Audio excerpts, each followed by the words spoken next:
All right, we're live again. Welcome to another Fun with Cars live stream. This is a random live stream that just came to be today. I had some free time available. I have a topic to talk about. Wanted to catch some of my subscribers out in Europe who don't normally get to see our regular scheduled live stream, which happens on Saturdays at 6 p.m. Eastern. That's kind of the middle of the night for England and anywhere beyond there. Maybe New Zealand and Australia, it's the next morning early. So it's tough to see for them too. So if you're new to the live stream, please comment down below. Where are you from? Where are you watching today? Yesterday we had quite a few people from around the world. First person from South Africa was here. A gentleman from Syria who sees a lot of our live streams was here. I really had a gentleman from South Carolina. Usually we have Canada, Mexico. I like to see where everyone's from. This platform makes the world a much smaller place, and I really like that actually. So I'm going to say hello in chat just to make sure the chat's working. And I want to make sure that, I don't want that, so I apologize. But I do want to see that everyone is able to hear me okay, see me okay, and comment regarding what we're talking about. I want to talk about 5 must-have do-it-yourself tools for DIY repairs on your vehicle or your custom projects, your builds. There's a lot of things related to that that's helpful for everyone. Now, I do want to get into my video here. I have to make one change that it didn't allow me to do prior to getting this started.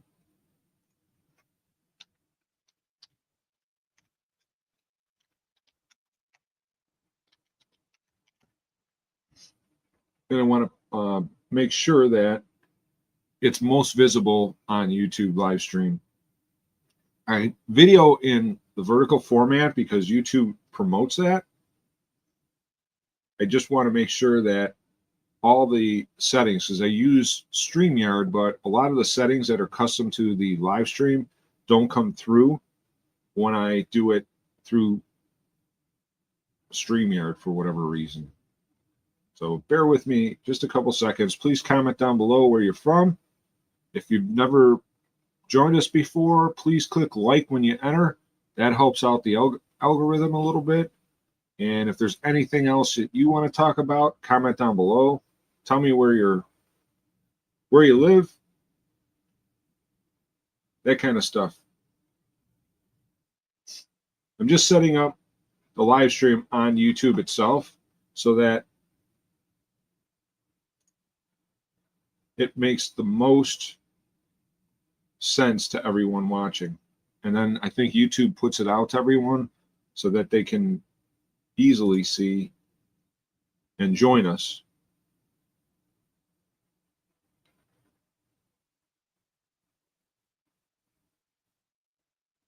So one thing that I keep having trouble with, there's a setting here that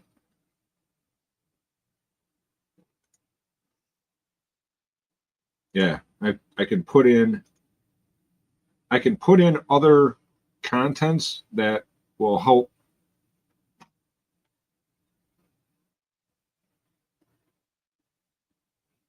you gain access to other parts of my channel. And I apologize for the long pauses. I promise that I'll be right there.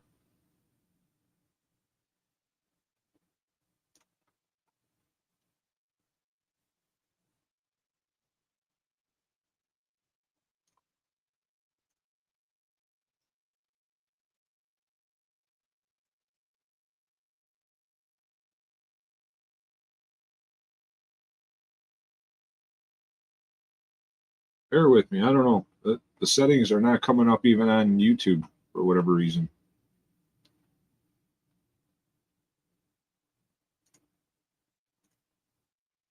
I'm going to save that. Hopefully this is all working out. All right. Goes up. Hello, sir. I'm going to put your comment up on the screen. I'm going to get into the content. I'm waiting for a few people more to join us. Appreciate you being here. Where are you right now, Goza? Where in the world are you watching this live stream from?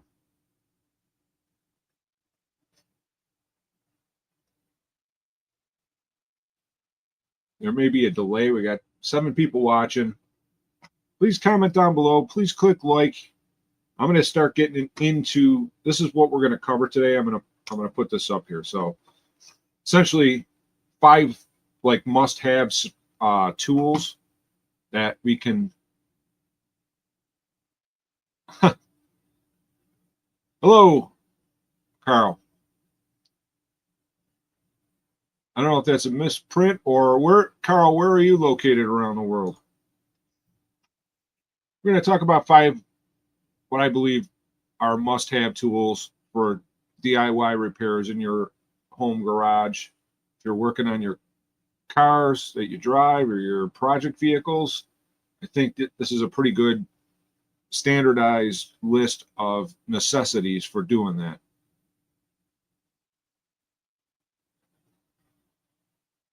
Gozer, you still didn't tell me where you're watching from. I realize where you said you're from, but or where you're watching from, but what town, what city, what country? I've had a lot of people watch from around the world. I really enjoy seeing people from different parts of the world and communicating, talking with them. We had a gentleman from South Africa yesterday who was working on an international V8 and all right, Fresno, California. So Goes is watching from Fresno. We had a gentleman from England. I've had Kenya. I've had New Zealand and the Philippines. I love how the internet makes the world a smaller place. We can all get together and talk about things that we like in common. Don't talk politics here because I think everyone needs a break from politics. We just talk about the things that we like, specifically on this channel, automotive content. So let's talk the top 5 tools that are must-have for DIYs. So an excellent multi-layered set of ratchets, sockets, I think is fundamental in being able to make your own repairs. You can buy these kits in many different places. I personally believe that Husky tools that you can buy at Home Depot is a very good choice. Lowe's has their Cobalt series. I've had the best luck with Husky. Stanley, I think, is the owner of Husky Tools, or Husky Stanley. It's one company. And anytime that I've ever had a tool break, now they changed it. You could take that broken tool right to Home Depot, but previous to that, you could just call a phone number and tell them the tool number, tell them what broke, and they would send it right to your house. But now the last item that I had, the torque wrench, was not clicking anymore, and they replaced it. It was the second time they replaced it with an even nicer model. Like as they progress through the years, they've gotten better and better, I think, tool quality, and the replacement torque wrench was better than the one that broke. So that's always a good thing. So the other thing that brings us right into the second item, the torque wrench, especially for like if you take wheels off and put them back on, the critical mass for that is torquing the wheels to spec. So Goza's got mentioned here. Have you seen the new 3/8 Icon digital torque wrench? I have only saw an advertisement for it. I have not held the 3/8 digital torque wrench from. So Icon is a brand available at Harbor Freight. My son has some Icon tools. They're very high quality, definitely higher quality than the standard tools at Harbor Freight. I think there's a lot of comparisons made to Snap-on and Mac Tools on their website and their advertisements. I think there may be some lawsuits involved with that, but I really think that on that subject, they're pretty close to being on par with a professional series of tools. My favorite, my son has some of these too. If I was building a tool set at home, I was just starting out, or I was looking, let's say I'm a young person and I'm looking to get into the world of auto repair at home. I've never done it before, and I'm looking for a good set of tools. Napa has a brand called Carlisle, and those are the closest wrenches that I've seen that mimics the Snap-on wrenches that I have that are flank drive. They have something very similar to that, but the open-end wrench almost reminds me of if Mac wrenches and Snap-on wrenches had a love child, that would be the Carlisle wrench. So that's my go-to if I was buying tools outright today. If I was just starting out, my recommendation, especially now coming up to the end of the year and holidays, you usually have a big sale on their Carlisle brands at Napa. You go into your local Napa retailer, and they usually have big brochures, tell you what's on sale. Always, every year, the last few years, I've gone and bought items that I didn't have or I lost or whatever. I go at the end of the year to Napa because you can get some high quality tools. And my understanding of the same thing is if you break something, take it back to Napa and they replenish it. So, but I have not, that's a good question or a good point, but the Icon brand torque wrench 3/8 digital. My son has Pittsburgh, which is another Harbor Freight brand for a torque wrench.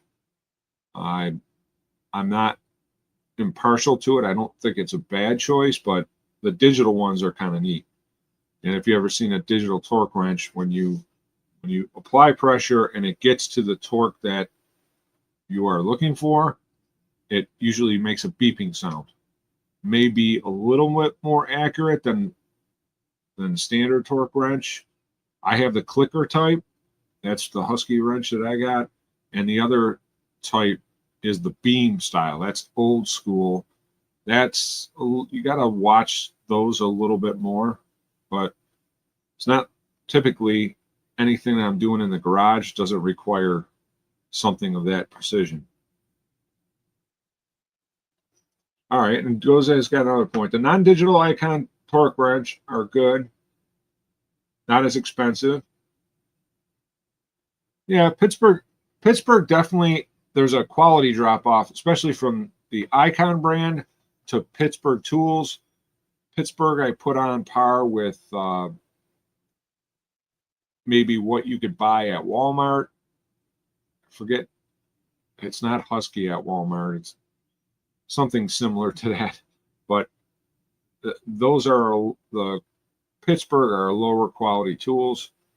The tools that they sell at Home Depot, that's the Stanley. I think the Stanley company owns Husky. Husky I like. I've had Husky tools for 30 years, and I've only broken a handful over the years, and most every time it was something that was really seized, and I was having to use an excessive amount of force to take it off, and the tool failed that test.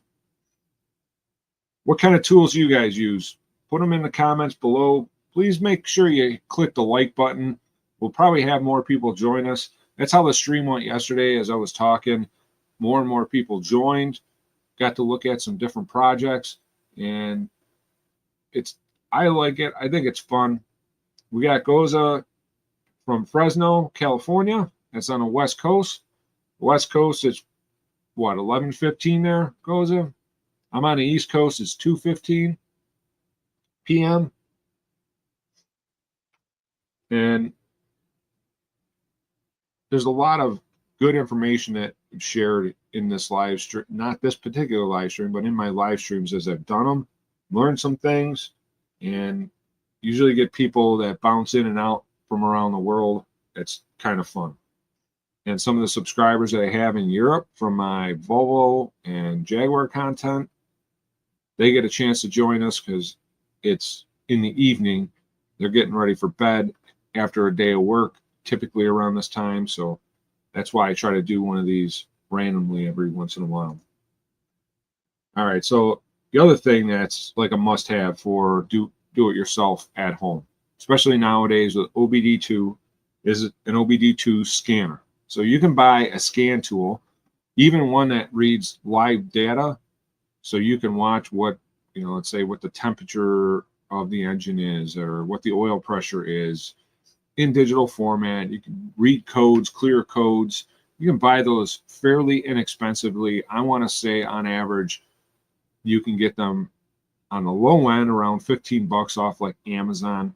You can go to like AutoZone or Advanced, and they have a generic baseline OBD-II code reader that you can clear codes, but typically they're more expensive. I don't think you can find one cheaper than eBay or Amazon. I have gotten the Elm 327. It's just an OBD-II Bluetooth dongle that you plug into the car, and you download an app for your smartphone, and you can read and clear codes right on your smartphone. Some apps have live data that you can read.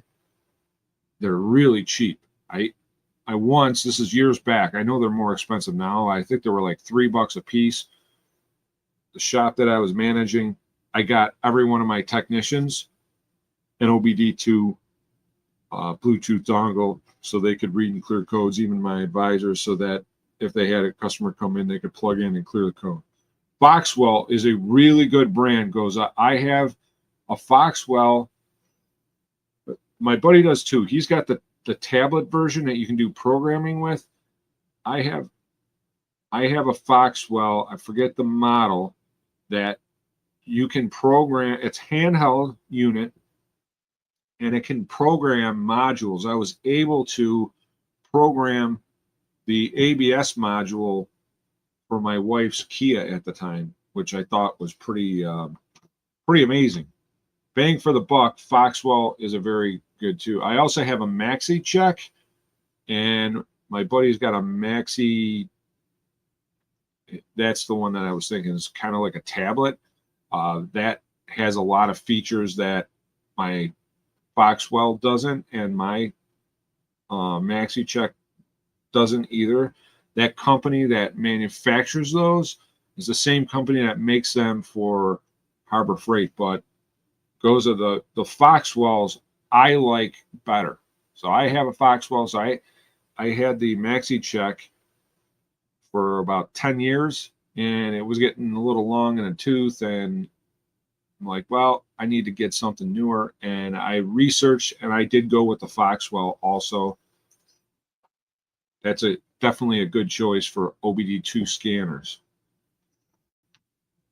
So I don't think you can really get by without an OBD-II scanner nowadays. Floor jack and jack stands. So I've had my parents, when I was a teenager, bought me, it was a Craftsman set of jack stands and a floor jack that was 3-ton. I could do pretty much everything with it. I had that floor jack for about 20 years before it finally gave it up. And it started leaking out the seal. I tried repairing it. I think I put a seal in it, added fluid, but just starting to get rusted and whatnot. And I ended up finally getting a new floor jack.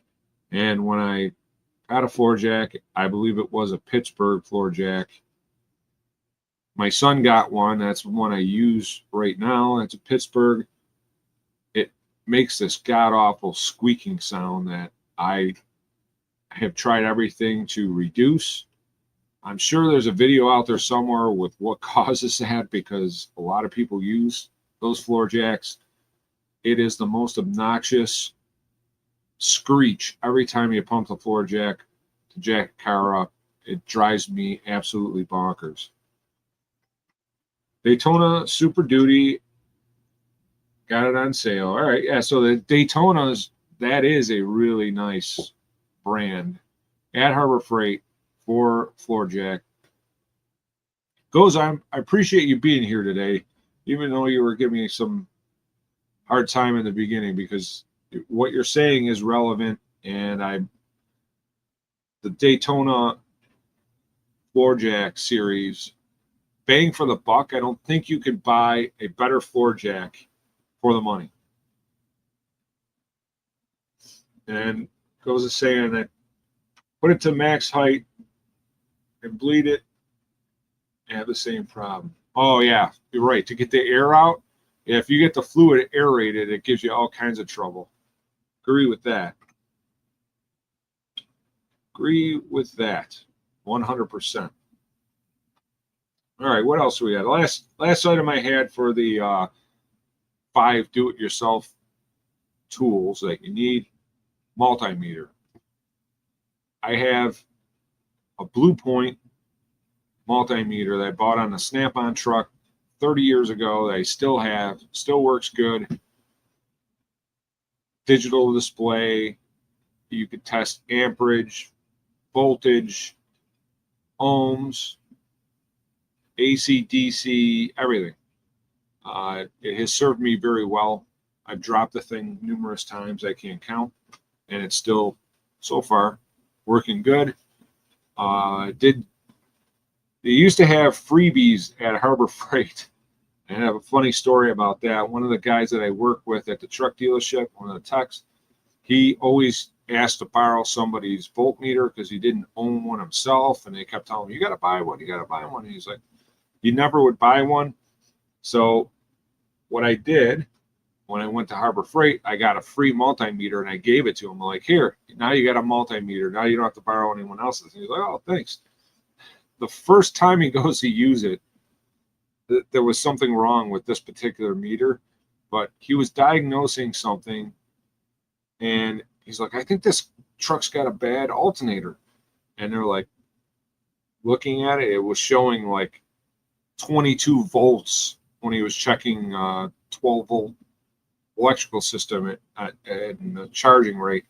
Well, he was gonna put an alternator in or order an alternator or whatever the case was. Truck was under warranty. Put it in and tested it again, and it showed the same thing. Well, he put somebody else's voltmeter on there, and it was reading way different and accurately. So I don't know if that was funny, but it was pretty entertaining, to say the least, that I gave him a free voltmeter, and the first time he goes to use it, finds out after the repair that the thing was inaccurate. So they had to take the alternator back out and put the truck back the way it was, and then actually figure out the problem with the truck with a voltmeter that worked properly. So kind of got him jammed up. Anyways, is there anything else you guys could think of related to tools at home? Goza's got a lot of good stuff. He's had a lot of good comments. Beginning was a little dicey, Goza, I'm not going to lie, but we got through that. So, and I do like to have fun. This channel is to have fun. You know, we can argue about, you know, the best cars, what you like, what I like. You know, some people like JDM, which is Japanese domestic market cars, like Supras.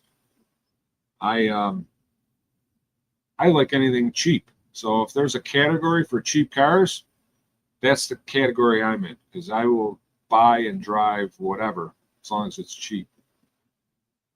Some the cheapest cars I've gotten have turned out to be the most expensive because the repairs, the time needed to fix them, that all adds up. Like right now, I am building a fender from scratch.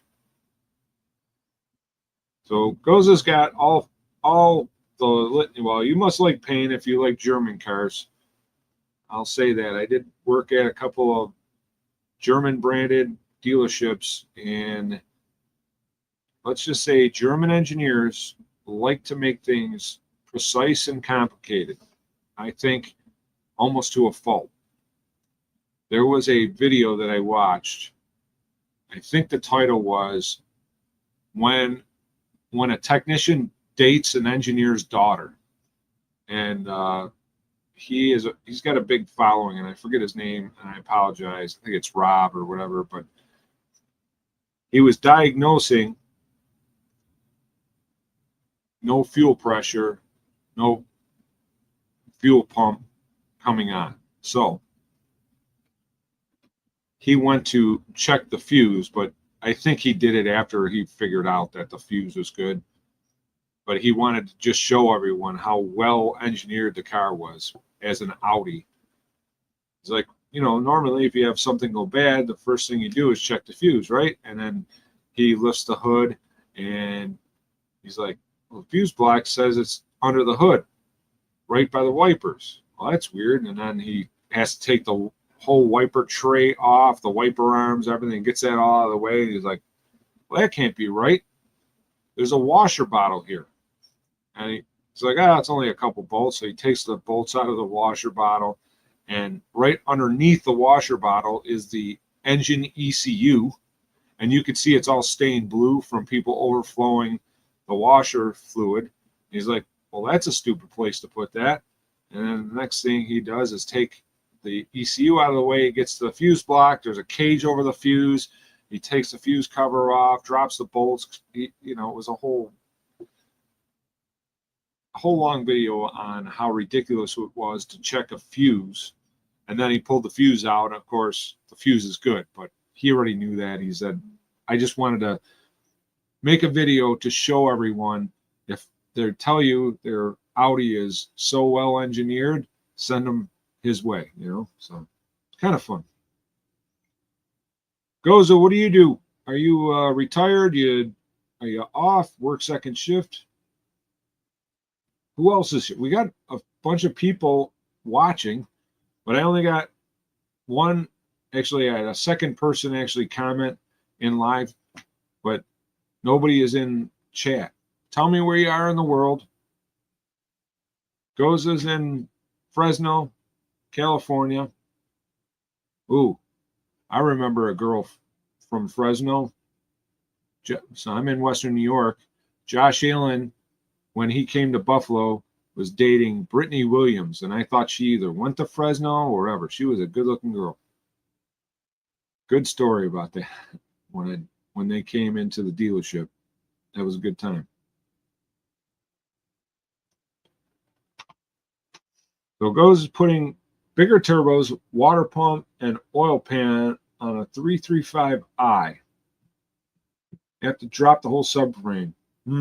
Yeah.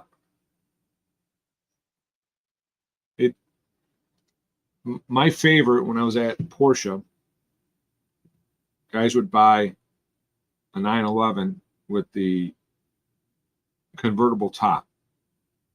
And I think even the Boxster may have had this feature too. It was a hard top, and it folded up into pieces into the trunk. But if one of the 13 mechanisms to make it go up or put it down would fail, it would twist into a pretzel, and it'd be like $5,000 worth of damage. You have to get repainted. It was a mess. And I always thought, wow, why did they make a feature such as that so complicated? When it's working properly, it's impressive. But when it fails hard. They break real hard. And things get expensive in a jiffy. In a jiffy. What's your American flavors and your Japanese flavors, Goza? What other vehicles you got in there?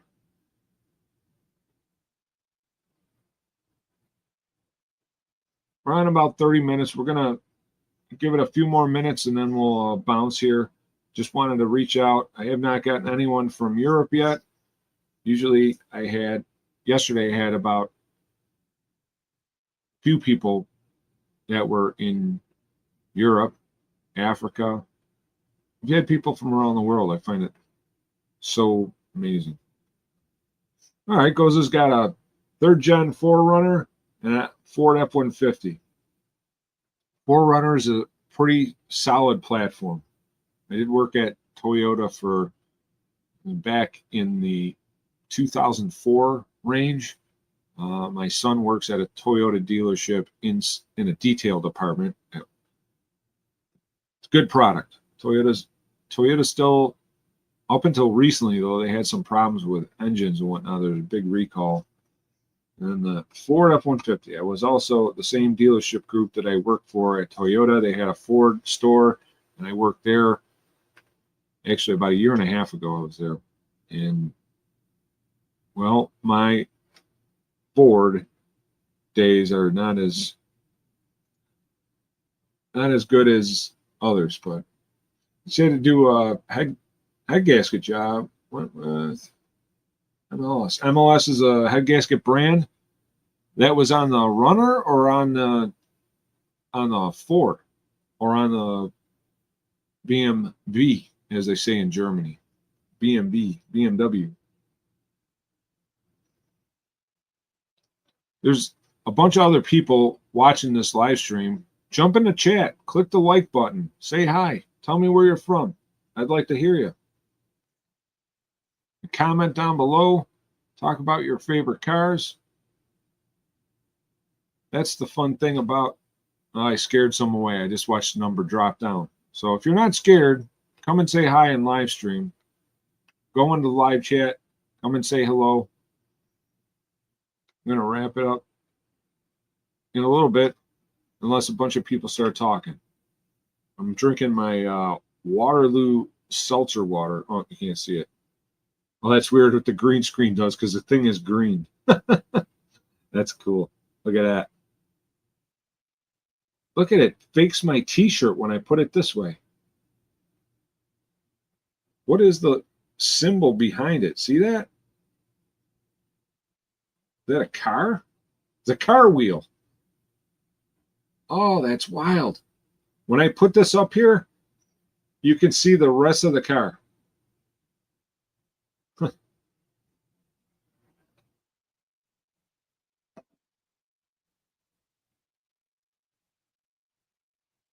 All right, so Gozo is doing the head gaskets on the 4Runner. They had composite paper gaskets, and he put the multi-layer steel, which is the superior head gasket style, especially for the expansion contraction of dissimilar metals. I remember years ago, they had a problem with the actual engine block, but Dodge, with the Dodge Neons, the front-wheel drive cars, head gaskets would constantly leak. They were on their 9th revision to the head gaskets, which ended up being a multi-layer steel gasket with sealer, whatever coating they put on them. That was the ultimate fix for making the head gasket seal. So that multi-layer metal designed head gasket is by far superior to the older composite paper style. You smell a millionaire. Well, I wish I knew that millionaire. I could use a few bucks. Ben, where are you typing from, Glenn? Are you in Germany by any chance? We had a live stream a couple weeks ago. I had viewers from Germany. I have viewers from England. What am I working on? Now I'm going to tell you. Actually, I could probably show you on here. Let me see if I can pull it up. I'm working on my 1959 Rambler American that I just picked up a few months back. It did not have a passenger front fender. and the engine was seized and a bunch of stuff. I got the engine unseized, but it needs the valves gone through. I have to do a valve job on it. It's got corrosion. Needs brake lines, brake cylinders, master cylinder, shoes, hardware, the whole 9 yards for that. You just put wheels on it.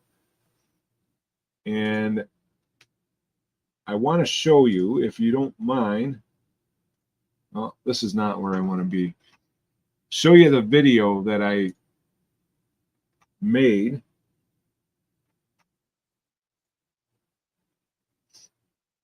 So I just made this video. I'm making a fender from scratch, like out of sheet metal, because I can't find a fender anywhere reasonably. I found one out in the Midwest. The shipping, what they want to ship, how much they want to ship the fender, is more than what I paid for the car, not even counting the fender cost. So, and this thing's pretty rough. It's a driver. So let me get this way. Uh-oh. There we go. Maybe. We're still streaming and my internet cut out for a second. Yeah, and it's an inline flathead engine, Goza. So I do have the knee-way cutting tool to cut the valve seats. I have kind of a rudimentary way of cleaning up the valves. I usually replace valves if I'm doing a valve job, because valves you can buy on eBay pretty cheap. But okay, so all right, I got the video pulled up. I'm going to see if I can share the screen now and show you the video.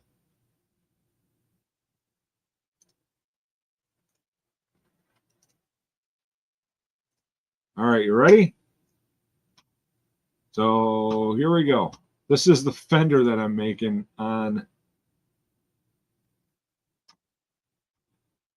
So I'm attempting to make this fender from scratch, and I just got the inner lip cut out that goes to the body, and I am going to make this first panel coming down to the corner where the wheel opening is. Check this out. I measured out, and then I traced it. Here's the sheet metal I traced out. I'm going to cut that out, and then we're going to weld it in place. I got, obviously, a tape measure, straight edge, metal shears, and over here I got a special tool to trace the angles where I trace this angle. Thanks for watching. Please like and subscribe. So anyways, that's the vehicle I'm working on. Now I'm still in share screen mode. So let me see if I can go back to my other videos and show you. There we go. Let's do this one. Well, it just started raining out here, but I wanted to show you the new wheels. Some people don't like those wheels. They're Keystone wheels, but it looks pretty good on the 1959 Rambler American. We did some work with some wheel spacers and some studs. Thanks for watching. Well, it just started. So that's the 59 Rambler American that I'm working on. I got those wheels off of another AMC. The gentleman sold them to me reasonably. So I have 4 tires that hold air, and I can wheel the vehicle around the driveway, push it in the garage, and got it in the garage where I'm attempting to make a fender from scratch. If anyone's in the Western New York area and has a fender that they'll sell me reasonably, or if it just have one, even if it's got rust in it, I can patch a fender. I'd rather do that, something that's stamped already, and even if it's got rust and holes, we can fix all that. But right now, I am making something from scratch, which is kind of ridiculous. So if you are new to the stream or just joining us, please click the like button. Please get in the comments, comment and tell me where you're from. Glenn commented, and that was it. One time. Goza's still here. I hope it will look good. I don't know, because I've never made a fender from scratch before. Well, actually I have, because I got that Lamborghini project that I'm working on. That's another story. That's another silly project. My wife says I have too many projects. I say you can't have enough of them, right? Keeps me out of trouble. So I appreciate everyone coming out today. Thank you for watching. My normal live stream is Saturday at 6 p.m. Eastern, which would be 3 p.m. your time, Goza, West Coast. We got a pretty exciting live stream going on this weekend. The topic that I chose that I thought would be a good topic. Last week we did trivia, classic cars. Everyone seemed to have fun with that. We might do that again. The topic for this weekend that I came up with is 10 must-have gadgets that you didn't know you needed. So anyways, I hope everyone can join me this Saturday at 6 p.m. Eastern, 3 p.m. West Coast. Appreciate everyone coming out today. I was hoping we'd have a little more chat, and it is what it is. So if you're in Europe and going to bed, have a good night. And Goza, thanks for joining me. So then I wish you would have stuck around. Goza, you get the prize for having the most fun here today, because you stuck through the whole thing. Carl said hello, and then that was it. I think everyone else chickened out. So thanks for joining me today. We'll catch you on Saturday. Have a good week.